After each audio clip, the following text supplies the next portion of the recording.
Hello dear student, this is Sudesh Sahu. मैं फिर से आ गया हूँ बेटा। आपके C S I R NET या सी जी सेट जो एग्जाम हो रहे हैं उसमें से एक नया सब्जेक्ट लेके आया हूँ जिसका नाम इम्यूनोलॉजी है। तो आपको पता ही होगा बेटा कि इम्यूनोलॉजी होती क्या है। ठीक है। मेरे ख्याल से इम्यूनोलॉजी को प्रतिरक्षा विज्ञान के नाम से भी जानते हैं। हिंदी में क्या बोलते हैं इसको? प्रतिरक्षा विज्ञान कहते हैं बेटा। तो इम्यूनोलॉजी में आपको दो सेंटेंस या दो टर्म्स देखने को मिल रहा है बेटा। एक है आपका इम्यूनो, ओके, और दूसरा जो सेंटेंस मिल रही, जो टर्म्स मिल रही है वो है बेटा लॉजी। लॉजी का मतलब आप बचपन से सुनते आ रहे हैं। लॉजी का मतलब होता है स्टडी, और इम्यूनो का मतलब आप हमारे बॉडी का इम्यून सिस्टम ले सकते हैं।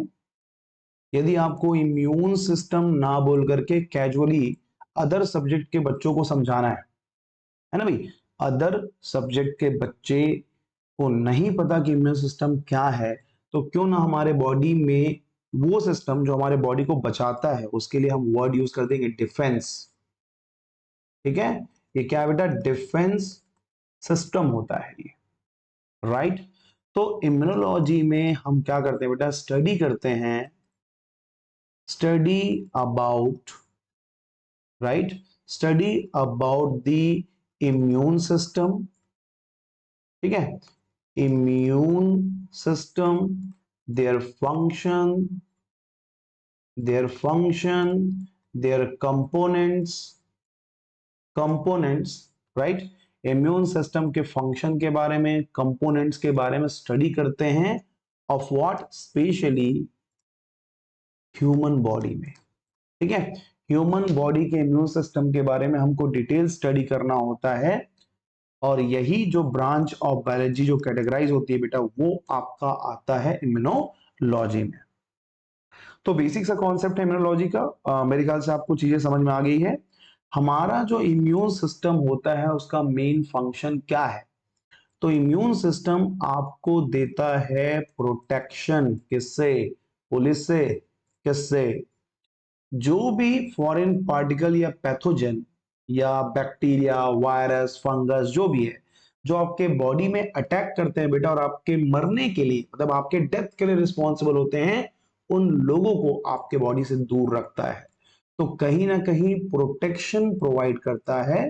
Protection against, right, protection against. एक तो आ जाएगा बेटा आपका पैथोजन, या फिर आपका कोई भी इन्फेक्शनस। ठीक है, इन्फेक्शनस एजेंट्स की बात करेंगे, या फिर हो सकता है कि वो जो इन्फेक्शनस एजेंट जो है वो कौन है? फॉरेन पार्टिकल है, कोई भी फॉरेन पार्टिकल। ठीक है, फॉरेन पार्टिकल है। ये फॉरेन पार्टिकल डिजीज कॉज कर सकता है, नहीं कर सकता, वो भी बात हो रही है। तो इसमें हम सब पैथोजन को डाल देते हैं बेटा। बैक्टीरिया हो गया, आपका वायरस हो गया, आपका प्रोटोजोआ हो गया, और फंजाई भी हो गया। ठीक है। तो ये इन सभी लोगों के अगेंस्ट में आपको प्रोटेक्शन प्रोवाइड करता है। इसीलिए हम इसको बोलते हैं बेटा प्रतिरक्षा तंत्र के नाम से जानते हैं। मतलब कि ये हमारा इम्यून सिस्टम, मतलब डिफेंस सिस्टम होती है। ये क्या है? हमारा डिफेंस सिस्टम है जो आपके बॉडी को बचाता है। क्या आपको पता है कि एक छोटे से ड्रॉप ऑफ वाटर में, ये पानी का बूंद है बेटा, ठीक है, ड्रॉप ऑफ वाटर है। जो आप पानी पीते हैं, ड्रॉप ऑफ वाटर होते हैं, उसमें मिलियंस ऑफ बैक्टीरिया होता है। क्या आपको पता है ये? नहीं पता? बहुत बेहतरीन बात है। मिलियंस ऑफ बैक्टीरिया आपके बॉडी में डेली विजिट करते हैं, डेली आते हैं, आपके बॉडी को देखते हैं कि भैया इस पूर्वक की बॉडी कैसी है। यदि कमजोर है ना तो अटैक करके तुमको निपटा ही देगा। तो बात यहां पे समझ में आ रही है। जब तक आपका इम्यून सिस्टम बेहतर है तब तक ये मिलियंस ऑफ बैक्टीरिया आपके बॉडी को हिला तक नहीं सकता। ठीक है। और इस जब भी आपके बॉडी में कोई मिलियंस ऑफ पैथोजन आते हैं बेटा, तो उनको क्या कर देते हैं? न्यूट्रलाइज कर देते हैं। ठीक है। यहाँ पे न्यूट्रलाइजेशन का प्रोसेस हो जाती है। तो जब तक ह्यूमन बॉडी में ना एक सिंपल सा कॉन्सेप्ट देखो, जब तक ह्यूमन बॉडी में तुम्हारा इम्यून सिस्टम बेहतर है, ठीक है, इम्यून सिस्टम बेहतर है, इसको मैं मेंशन कर रहा हूं अप से, और सेम यदि मैं प्रोस्पेक्टिव यहां पे बनाऊं, इम्यून सिस्टम को डाउन कर देता हूं, ठीक है, इम्यून सिस्टम को हम कर देते हैं डाउन, दो कंडीशन हो गई। जिस दिन आपका इम्यून सिस्टम स्ट्रॉन्ग है और फॉरेन जो पैथोजन है उनका पावर कम है, तो आप सेफ हैं, ठीक है, आप हेल्दी है बेटा, आप क्या करेंगे, हेल्दी करेंगे। वैसे हेल्थ का एक अलग ही डेफिनेशन बनता है, इसके बहुत सारे चोचले हैं, इसको बाद में हम देखेंगे, बट जिस दिन आपका इम्यून सिस्टम डाउन होता है उस दिन पावर दिखाएगा कौन, ये गरीब पैथोजन, और उस दिन आप सेफ नहीं होंगे। यहां पे मैं मेंशन कर रहा हूं अनसेफ होंगे। अच्छा, अनसेफ होंगे मतलब आपको क्या हो चुकी है, डिजीज हो चुकी है बेटा, आप इन्फेक्टेड हैं, आपके बॉडी में सेवरल टाइप्स ऑफ सिम्टम्स दिखेंगे आपको, स्नीजिंग आएगी, कफिंग आएगी, ठीक है, खांसी, सर्दी, जुकाम, जो भी एक्स वाई जेड, सर में हेडेक होने लगेगा, आपको तेज फीवर होगी। तो ये चीजें बताती है कि बैक्टीरिया या कोई भी पैथोजन आपके बॉडी में अपनी पॉपुलेशन को इंक्रीज कर रहा है, वो अपना परिवार बना रहा है तुम्हारे बॉडी के अंदर, और यदि वो धोखे से अपने परिवार बना लिया आपके बॉडी के अंदर, तो मुझे ऐसा लगता है कि आपके परिवार को आपसे हाथ धोना पड़ेगा, हाथ धोना पड़ेगा, दैट मीन्स आप में कोई यदि सीवियर डिजीज यदि हो जाती है भाई, तो आपको अपने फैमिली से दूर होना पड़ेगा और भगवान के पास जाना पड़ेगा। इसीलिए अभी हमने कोविड में देखा कि भाई जो पर्सन जीवन में कभी ढंग से हाथ नहीं धोया होगा, वो हैंड वॉश प्रॉपर, ठीक है, हैंड वॉश किया होगा, सोप यूज किया होगा, और ना जाने कई तरह के केमिकल यूज किए होंगे, और वापस आकर के अल्कोहल से वाइप भी किया होगा। इतना बेहतरीन प्रिकॉशन और हाइजीनिक कंडीशन बन गई थी जब कोविड आया था, मगर कोविड के जाने के बाद अब सेम कंडीशन आ गई है, वैसा ही कंडीशन बन रहा है, ठीक है। तो बेटा ये रहा बेसिक इंट्रोडक्शन ऑफ इम्यूनोलॉजी। जैसे जेनेटिक्स में हमने पढ़ा था टर्मिनोलॉजी, वही टर्मिनोलॉजी हमको आज कवर करना है, ठीक है। तो मैं हेडिंग पुट करता हूं बेटा, टर्मिनोलॉजीज ऑफ, आज बेसिक इंट्रोडक्टरी क्लास है। टाइम 12 बज रहा है बेटा, रात का 12 बजे का टाइम है। मैं सोच रहा हूं कि आपका कोर्स जल्दी कवर करूं, तो आज 12 बजे मैं रिकॉर्डिंग कर रहा हूं, ठीक है। तो टर्मिनोलॉजी ऑफ इम्यूनोलॉजी, ठीक है, इम्यूनोलॉजी, मैं कोशिश करूंगा बेटा कि आपको पूरा सेट लेवल की चीजें कवर कर दूं, मगर आपसे भी रिक्वेस्ट है कि आपके पास यदि 11 12th के कंटेंट होंगे, that is called basic biology, तो बेसिक बायोलॉजी में थोड़ा सा अपना हाथ कसें और बेहतर बनने की कोशिश करें, ओके। सो सबसे पहले बेटा यहाँ पे क्या क्या चीजें हमको देखना है, जैसे नाम रखते जा रहा हूं, सबसे पहले हमको देखना है बेटा पैथोजन, पैथोजन के बाद हमको देखना है क्या, इम्यूनोजन, ठीक है, पैथोजन के बाद हमको क्या देखना है, इम्यूनोजन देखना है, और इम्यूनोजन के बाद हम क्लियर करेंगे थर्ड नंबर पे, दैट इज कॉल्ड इम्यूनिटी, ठीक है, इसको क्या कहेंगे, इम्यूनिटी। मैं आगे के कंटेंट कुछ कुछ चीजों को मैं नोट करके लाऊंगा ताकि आपका टाइम बच सके और समय से पहले हमारा कंटेंट जो है कवर हो सके। देखो बेटा, सीएसईआर नेट या फिर देखो, मैं जो कंटेंट प्रोवाइड कर रहा हूँ वो सिर्फ मैं सेट को टारगेट करके नहीं कर रहा हूँ, जैसे कि मैंने कहा है कि मैं आपको दोनों की तैयारी कराऊंगा। जो भी इस वीडियो को परचेस किया हुआ है, यदि सेट बाय फॉल्ट कभी नहीं निकलता, मैं तो चाहता हूं कि सेट निकालो, क्योंकि सेट निकालोगे तुरंत तुमको मौका मिलेगा असिस्टेंट प्रोफेसर एग्जाम दिलाने का, और उसमें भी मैं आपको बहुत ज्यादा हेल्प करूंगा, क्योंकि मैं खुद अपकमिंग असिस्टेंट प्रोफेसर जूलॉजी में जा रहा हूं।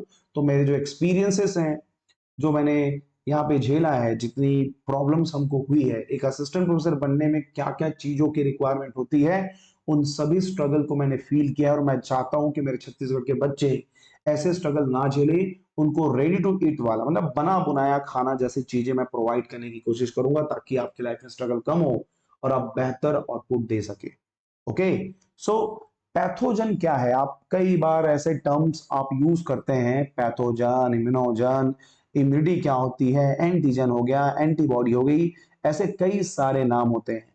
ओके, तो सबसे पहले हम बात करते हैं बेटा पैथोजन का। पैथोजन मतलब जैसे पैथोलॉजी लैब में आप अपना ब्लड सैंपल टेस्ट कराते हैं, क्यों कराते हैं? आप चेक करते हैं कि आपको डिजीज हुआ है या नहीं हुआ है। तो पैथोजन कौन है जो आपके बॉडी में डिजीज कॉज करते हैं? ठीक है, तो यह सिंपली यदि मैं डिफाइन करना चाहूं तो डिजीज कॉजिंग, राइट, ये आपके नोट्स में नहीं है बेटा। सेम यही ऐसे कंटेंट्स मैं आपको पढ़ाऊंगा कहां? तुम्हारे पीजीटी बायोलॉजी में। तो disease causing, right, disease causing जो माइक्रोब्स होते हैं, disease causing microbes are called pathogen. ये भी फॉरेन पार्टिकल होती है, मगर आपके बॉडी में आने के बाद जो डिजीज कॉज करता है वो पैथोजन होता है।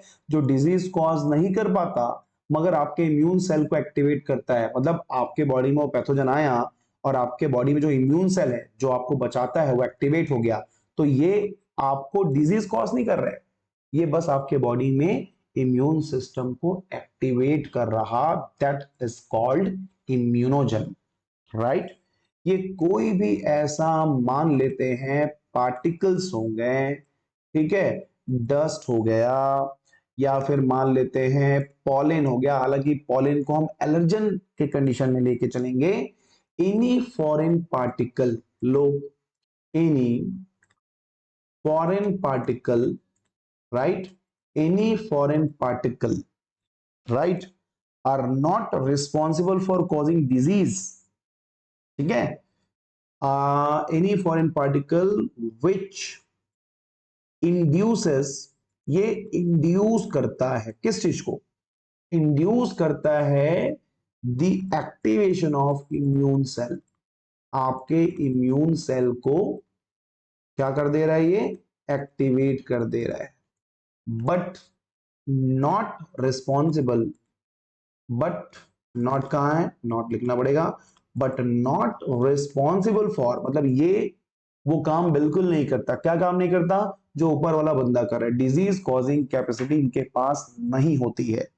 तो नॉट रिस्पॉन्सिबल फॉर कॉजिंग, ठीक है, not responsible for causing what? Disease. आपको कभी भी ये क्या नहीं करेगा? डिजीज कॉज नहीं करेगा। तो यस, इस कंडीशन को हम क्या कहते हैं? इम्यूनोजन कहते हैं। हालांकि जो पैथोजन होते हैं वो इम्यूनोजन भी है और पैथोजन भी है, क्योंकि डिजीज कॉज भी करता है और आपके इम्यून सेल को एक्टिवेट करने का काम भी करता है। इम्यूनिटी क्या है? तो जैसे इम्यूनिटी हम बात करते हैं तो आपने बेटा रामदेव बाबा का काढ़ा पिया हुआ है, रामदेव बाबा का काढ़ा पिया हुआ है। आप काढ़ा पीते हैं कोविड के टाइम में, गिलोय का, ठीक है, दालचीनी, ना जाने क्या क्या है ना, बड़ी इलायची, काला मिर्च, ये वो ऐसा वैसा, ठीक है, आपने इन सब चीजों का काढ़ा बना बना के पिया ताकि आपका इम्यून सिस्टम, आपकी इम्यूनिटी बेहतर हो सके। मगर लोगों को पता ही नहीं है कि इम्यूनिटी है क्या, ठीक है। तो वही बताने मैं आया हूं, इम्यूनिटी का मतलब है एक तरह का डिफेंस सिस्टम जिसको तुम स्ट्रॉन्ग कर रहे हो, बट कैसे? तो इम्यूनिटी का मतलब होता है बेटा एबिलिटी टू प्रोटेक्ट सेल्फ और बॉडी एंड किल और destroy the antigen, right. Immunity का मतलब होता है that is the defence system mechanism होती है ये, ठीक है। It is what? तो it is defence system, defence system which have the, हमारे पास जो डिफेंस सिस्टम है which have the ability, ठीक है, क्या एबिलिटी होनी चाहिए? which have the ability to protect, ठीक है, ये प्रोटेक्ट करेगा किसको? खुद को, सेल्फ को, या फिर किसको? हमारे बॉडी को प्रोटेक्ट करने का काम करता है। तो yes, that is called immunity. किससे प्रोटेक्ट करता है भाई? तो ability to protect body from, ठीक है, फ्रॉम एनी फॉरेन पार्टिकल, कोई भी फॉरेन पार्टिकल से हमको यदि प्रोटेक्शन प्रोवाइड करता है, फॉरेन पार्टिकल में कुछ भी हो सकता है, वो डस्ट हो सकता है, वो बैक्टीरिया हो सकता है, वो आपका वायरस हो सकता है, वो आपका फंजाई हो सकता है, ना जाने क्या नहीं हो सकता है जो आपके बॉडी में आता है। इन चीजों को रोकने वाला, बचाने वाला क्या है, एक तरह का इम्यूनिटी है। इम्यूनिटी दो तरह के होते हैं, एक्टिव एंड पैसिव। अभी नहीं पढ़ेंगे इसको डिटेल में, हम बाद में जब टॉपिक स्टार्ट होगा तब पढ़ेंगे। अभी हमारा टॉपिक चल रहा है बेटा टर्मिनोलॉजी। तो टर्मिनोलॉजी में जो सबसे ज्यादा एग्जाम में आता है वो है बेटा एंटीजन क्या है, और एक आता है आपका क्या, एंटीबॉडी आता है। ठीक है, सबसे पहला लाइन याद कर लो, एंटीबॉडी कौन है, ग्लाइकोप्रोटीन है। याद करो पहले तो, एंटीबॉडी क्या है, ग्लाइकोप्रोटीन है। एग्जाम में आ चुका है। ग्लाइको का मतलब होता है कार्बोहाइड्रेट, और प्रोटीन का मतलब तो प्रोटीन होता है, इतना तो आपको पता ही होगा, कॉमन सेंस। ठीक है, तो एंटीबॉडी दो चीजों से मिलकर बना है बेटा, कार्बोहाइड्रेट और प्रोटीन से। इसमें से मेजर कंपोनेंट कौन है, प्रोटीन है। जब भी जो नाम पीछे लिखा हो और फुल फॉर्म में लिखा हो तो वो मेजर कंपोनेंट होता है, और जो हाफ लिखा है बेटा लिपोप्रोटीन, तो लिपिड 20% और प्रोटीन 80% होती है। ठीक है, अब यहाँ पे एंटीजन की बात कर रहे हैं। तो एंटीजन कौन है भाई, ये कौन है, it is what, antigen is the harmful foreign particle, may be pathogen और immunogen, can bind to the antibodies. Antigen क्या करता है, एंटीबॉडी से बाइंड करता है। तो एंटीजन इज, अच्छा हमारे बॉडी में भी एंटीजन है जिससे हमारा ब्लड ग्रुप डिफाइन होता है। फॉर एग्जांपल सुदेश सर, मेरी जो ब्लड ग्रुप है वो ए है, तो भाई मेरे पास एंटीजन कौन सा होगा, एंटीजन ए है बेटा, और एंटीबॉडी क्या होगा, एंटीबॉडी बी होगा। कभी भी किसी पर्सन के पास सेम एंटीजन और सेम एंटीबॉडी नहीं होता है, ये आपका ट्रिक है, ब्लड ग्रुप में आपने पढ़ा होगा। ठीक है, मैंने आपको जेनेटिक्स में इन चीजों को बताया है, तो वहां से आपका क्वेश्चन बनता है भाई, मिस मत करना यार। ठीक है, इसको मिस मत करना। अब यहां पे देखो, जैसे टर्मिनोलॉजी की हम बात कर रहे हैं, तो एंटीजन, ठीक है, एंटीजन क्या है भाई, तो एंटीजन इज हार्मफुल। ठीक है, ये हार्मफुल है। कौन है बेटा, ये फॉरेन पार्टिकल है, हार्मफुल है, फॉरेन पार्टिकल है। और क्या है, इट मे बी, ठीक है, मे बी पैथोजन, अरे मे बी क्या, 100% पैथोजन हो सकता है, और इम्यूनोजन। राइट, पैथोजन और इम्यूनोजन हो सकता है, and can bind to, and can bind to what, antibody. ये एंटीबॉडी से जाके क्या करता है, बाइंड करने का काम करता है। ठीक है, ये जो तुम्हारा एंटीबॉडी है, सबसे पहला पॉइंट लिख दो, example of glycoprotein. Example of what, glycoprotein.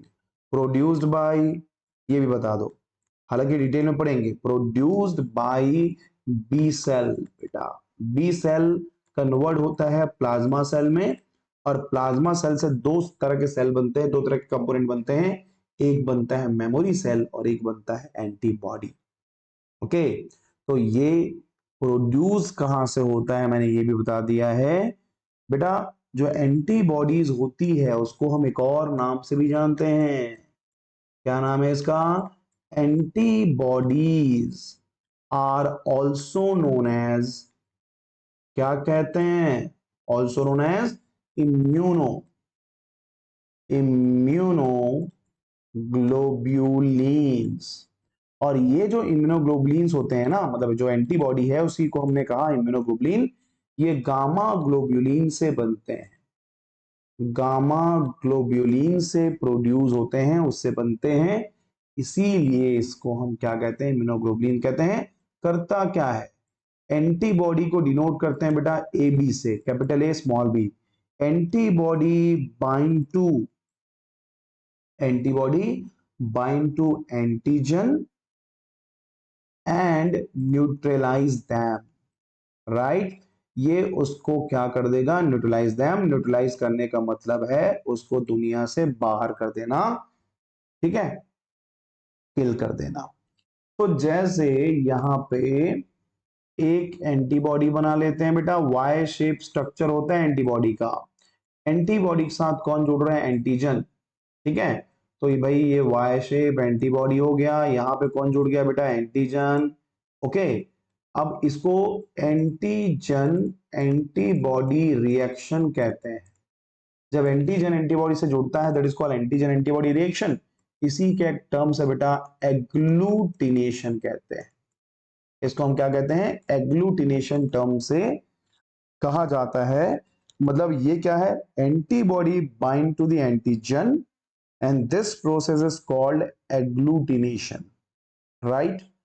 मान लेते हैं डेली आपके बॉडी में मिलियंस ऑफ, ठीक है, मिलियंस ऑफ फॉरेन पार्टिकल आते हैं या माइक्रोब आते हैं आपको डिजीज कॉज करने के लिए, ठीक है। ये कहां आ गया, आपकी बॉडी में introduced, right, inside the human body. तो भाई जब ह्यूमन बॉडी की बात करेंगे तो ह्यूमन बॉडी में आने के बाद क्या क्या होगा, सबसे पहला मान लो आपके बॉडी में एंटीजन आया तो इसको एंटीबॉडी क्या कर देगा बेटा, किल कर देगा, राइट। मगर आपके बॉडी में एंटीजन के नंबर बढ़ गए तो हो सकता है कि क्या कॉज कर देगा बेटा, डिजीज कॉज कर देगा।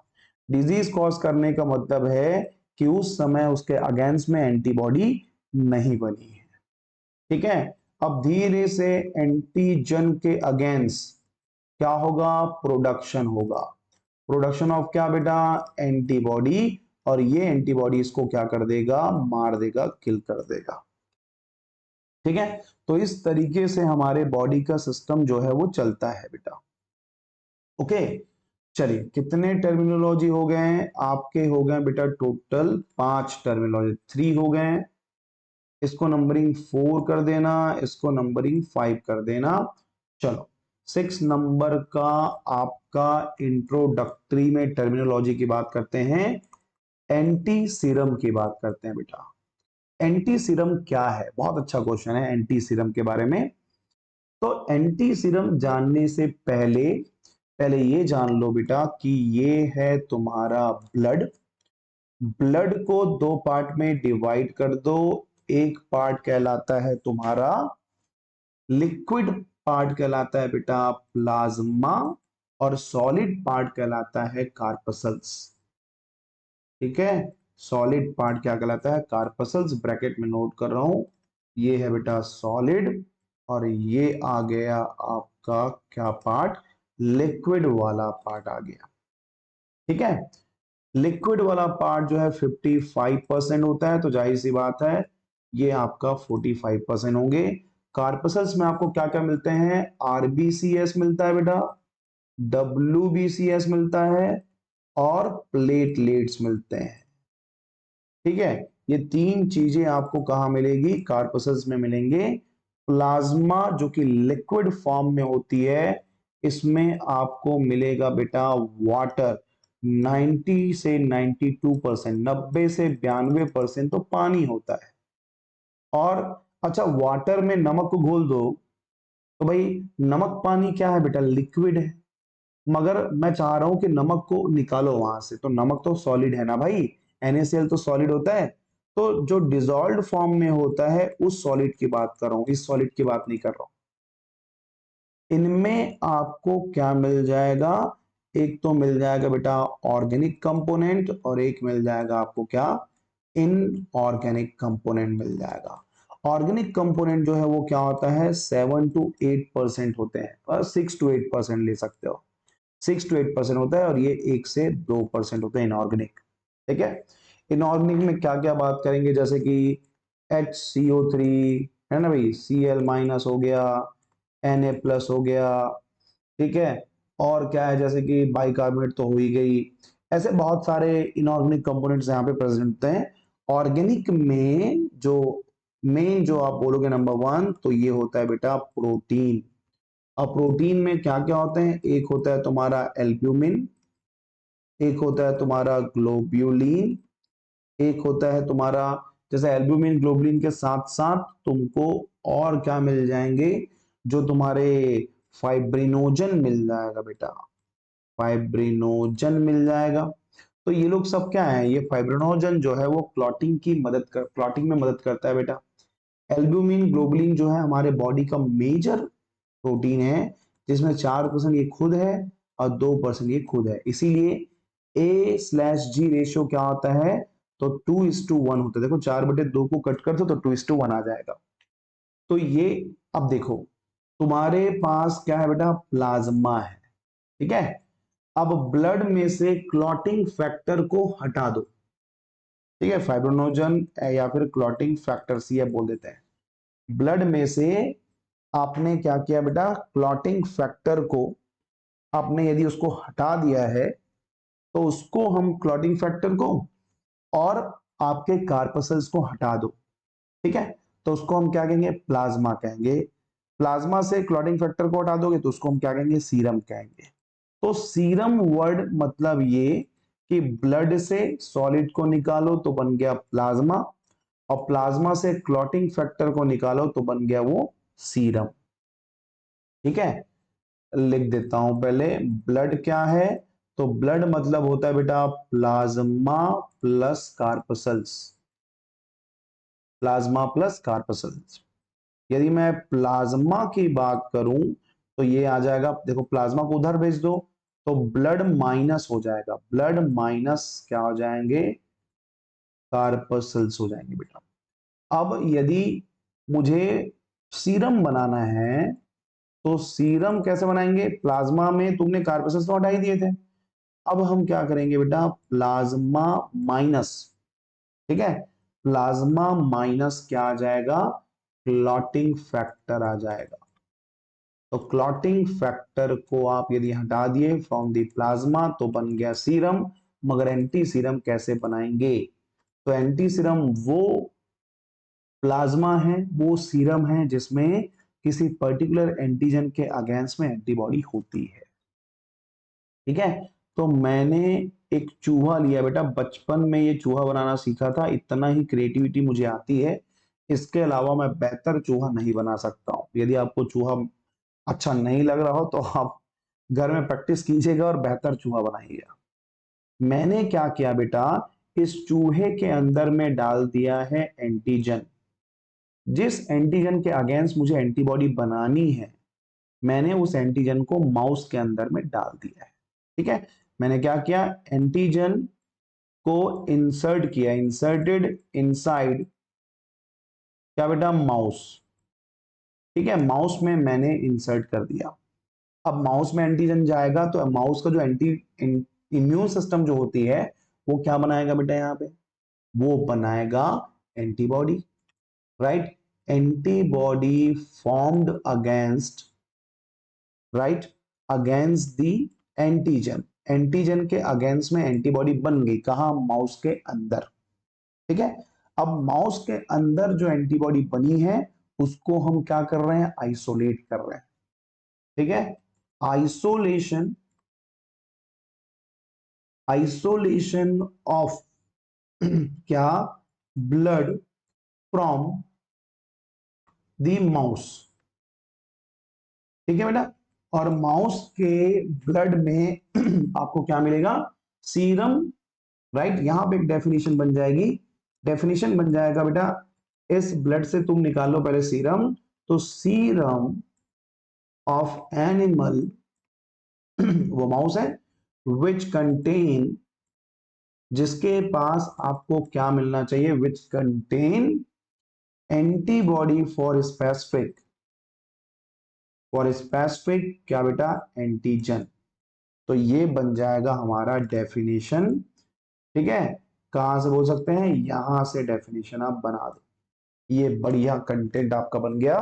बहुत सारी चीजें जो यहाँ पे नहीं भी बताना चाहिए मैंने बता दिया है, क्योंकि सेट के पर्पज से बहुत इंपॉर्टेंट है, ठीक है। तो ये हो गई बात आपके एंटी सीरम की। ओके। अब एंटी सीरम के बाद हम बताते हैं बेटा आपको जहर वेनम बताते हैं। तो जैसे वेनम की मूवी आपने देखी होगी, ठीक है। वेनम जो है वो आपका मेरे ख्याल से मार्वल का या फिर डीसी का एक कैरेक्टर है। तो वेनम क्या है यार, वेनम एक तरह का टॉक्सिक सब्सटेंस है बेटा, टॉक्सिक सब्सटेंस होता है, ठीक है। Which produced by, which produced by, एक तो आपका स्नेक प्रोड्यूस करता है, सांप जो होते हैं वो वेनम प्रोड्यूस करते हैं।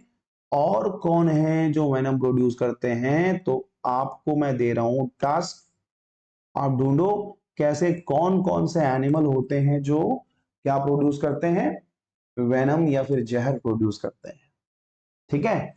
और लास्ट हमारा जो आज के टॉपिक में, आज के जो लिमिटेशन है उसके हिसाब से, एग्लूटिनेशन लास्ट हमारा टर्म है बेटा। और एग्लूटिनेशन मेरे ख्याल से आप समझ गए हैं, ठीक है। एग्लूटिनेशन का मतलब क्या होता है, तो एंटीजन एंटीबॉडी इंटरेक्शन को बोलते हैं, ठीक है। तो यहां पे हम कहते हैं बेटा interaction between antigen and antibody to form, ठीक है, टू फॉर्म क्या, एंटीजन एंटीबॉडी क्या, complex, and finally neutralize them, and finally neutralize them. मतलब एंटीजन को न्यूट्रलाइज करने के लिए एंटीबॉडी उसके साथ बाइंड करता है और उसको न्यूट्रलाइज करने का काम करता है। तो इस तरीके से आज हमारा बेसिक इंट्रोडक्शन कंप्लीट हुआ इम्यूनोलॉजी का। कल सेकेंड लेक्चर में मैं आपको प्रोवाइड करूंगा detail structure and the mode of function about the antibodies, ठीक है। गम दे 5 एंटीबॉडी होती है बेटा, GAMDE, इनके बारे में डिटेल में हम क्या करेंगे, स्टडी करेंगे। So thank you very much.